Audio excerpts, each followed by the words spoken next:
Nikita Mirzani adalah publik figur lagi trending karena penampilan dan koletehannya yang terkesan konyol, tetapi begitulah identitas seorang publik figur dengan ciri khasnya sendiri.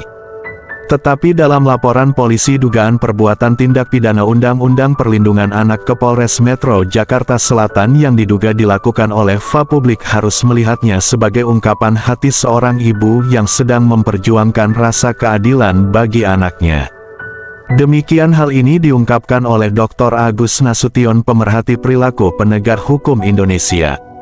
Dr. Agus mengatakan Nikita Mirzani adalah seorang publik figur sehingga tidak aneh jika penampilan baik menyangkut cara berpakaian maupun cara berbicara itulah branding dirinya, dan semua yang dilakukan ini ada nilai komersialnya bagi diri artis Nikita Mirzani, sehingga masyarakat atau semua pihak yang mengikuti berita-beritanya di infotainment tidak perlu menerima tingkah laku atau perilaku Nikita dengan serius, baiknya dibawa santai saja.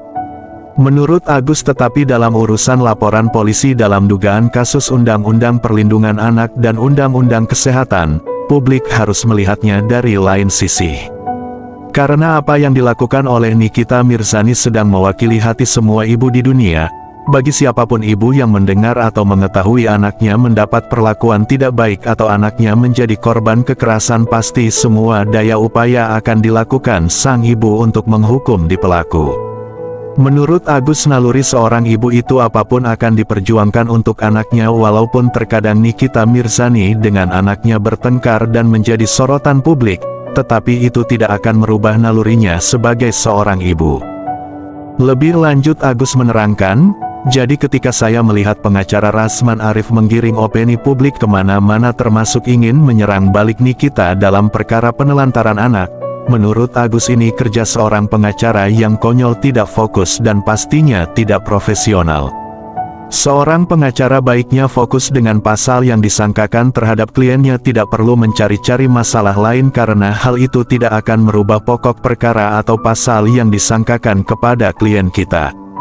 Hal penting yang harus juga dijaga oleh pengacara, jangan menciptakan permusuhan dengan penyidik baik kejaksaan maupun kepolisian, karena hal ini akan berpeluang menutup ruang komunikasi antar penegak hukum dan sudah pasti akan merugikan klien kita.